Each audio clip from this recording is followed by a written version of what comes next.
लाडक्या बहिणींनो, थंबनेल पाहायलाच आहात. 4,500 रुपये तुम्हाला मिळणार का?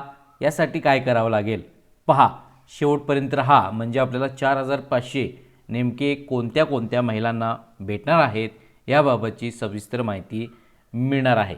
पण तुमची ई-KYC चुकलेली आहे का? किंवा तुमची ई-KYC करताना चुकीचा ऑप्शन सिलेक्ट केला आहे का? तर पहा, त्यासाठी सर्वात प्रथम शासनाने एक GR काढलेला आहे. पूर्वी तुम्हाला माहिती होतं की अंगणवाडी सेविकेंकडे आधार कार्ड, जी काही कागदपत्र जमा करायची होती, पण आता हा ई-KYCचा एक नवीन ऑप्शन आणलेला आहे. तो सुद्धा पोर्टलवरती पाहणार आहोत. पण पहा, मुख्यमंत्री माझी लाडकी बहीण या योजनेअंतर्गत ई-KYC करण्याची संधी उपलब्ध करून देण्याबाबत पुन्हा एकदा तुम्हाला चान्स आहे. 6 फेब्रुवारी 2026चा हा शासन निर्णय आहे. या शासन निर्णयानुसार आपल्याला आता माहिती घ्यायची आहे. शासन परिपत्रक आता आपण पाहू.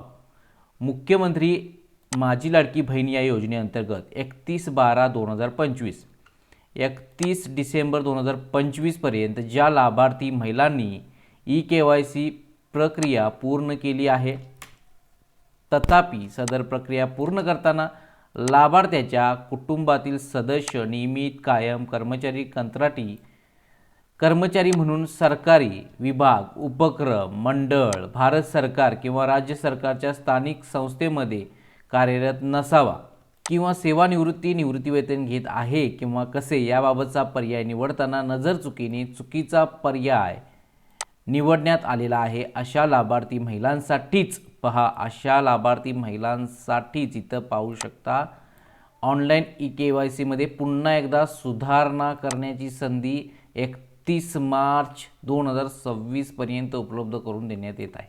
जवळजवळ 2 महिन्याचा कालावधी देण्यात आलेला आहे. कुणासाठी? ज्यांनी चुकीचा पर्याय निवडलेला आहे त्यांच्यासाठी. आता कोणी चुकीचा पर्याय निवडलेला आहे हे सुद्धा मी दाखवतो. पहा, उपरोक्त अनुषंगाने योजनेच्या पोर्टलवर सुधारणा करण्यात आली आहे. यापुढे कोणत्याही परिस्थितीत सुधारणा करण्याची संधी उपलब्ध करून दिली जाणार नाही याची नोंद घ्यावी. Last chance, last chance, last chance. आता तुम्हाला पैसे 4,500 का म्हटलं ते आता आपण जाणून घेऊ. पहा, इथं स्क्रीनवरती पहा, आपल्याला यायचं आहे ladkibahin.maharashtra.gov.in या वेबसाईटवरती या. या वेबसाईटवरती आल्यानंतर इथे तुम्हाला सूचना दिसत आहे. ही ई-KYCची संधी फक्त त्या लाभार्थ्यांना आहे ज्यांच्याकडून ई-KYC करताना चुकीचे पर्याय निवडण्यात आले होते. आता कुणाकुणाचे चुकीचे पर्याय निवडण्यात आलेले होते सर्वांनीच एकदा चेक करा. म्हणजे कुणी चुकीचे पर्याय निवडलेले आहेत ते इथे समजून जाईल. इथे आधार क्रमांक टाका महिलेचा, हा कॅप्चा इथे फिल करा. इथे मी सहमत आहे या पर्यायावरती क्लिक करा. OTP पाठवा या बटनवरती क्लिक करा. आता ज्यांना OTP जातोय त्यांच्यासाठी ई-KYC प्रक्रिया करता येणार आहे. म्हणजे त्यांची चुकीची ई-KYC झाली होती, त्यांना बदल करण्याचा चान्स आहे. आणि ज्यांना OTP जात नाही त्यांच्यासाठी कोणता एरर येतोय पहा. हा आधार क्रमांक ई-KYC दुरुस्तीच्या यादीत नाही, म्हणजे यांची ई-KYC दुरुस्ती करण्याची गरज नाही. आणि जर OTP जात असेल तर पहा पुढील ऑप्शन कोणता येणार आहे. इथे पहा A आणि B, जे की GR मध्ये दाखवण्यात आले होतं की माझ्या कुटुंबातील सदस्य हे स्थानिक संस्थेमध्ये, म्हणजे जे काही भारत सरकार किंवा राज्य सरकारच्या स्थानिक संस्थेमध्ये कार्यरत आहे या ऑप्शनवरती क्लिक केलेला आहात तर नाही या ऑप्शनवरती क्लिक करायचं आहे. दुसरा ऑप्शन सुद्धा नाही सिलेक्ट करायचा आहे. उपरोक्त अ आणि ब म्हणजे A आणि B मध्ये माहिती दिलेली बरोबर आहे ती इथे टिक मार्क करा आणि सबमिट करायचं आहे. सबमिट केल्यानंतर पहा तुमची ई-KYC पडताळणी यशस्वीरित्या पूर्ण झाली आहे असा SMS, असा मेसेज शो होणं गरजेचं आहे.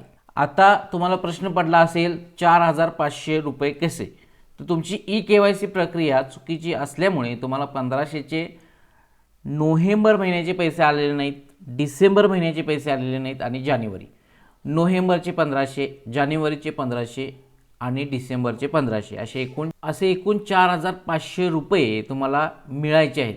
त्यामुळे तुमची ई-KYC प्रक्रिया पूर्ण झाल्यानंतर तुमचे जे थकीत सुद्धा पैसे आहेत ते सुद्धा मिळणार आहेत, म्हणजेच 4,500 रुपये.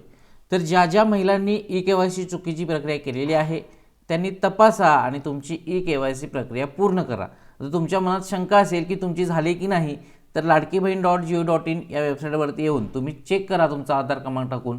तुम्हाला ई-KYCचा ऑप्शन येत असेल तर ती करून घ्या. हा व्हिडिओ सर्व महिलांना शेअर करा, चॅनलला सबस्क्राईब करा.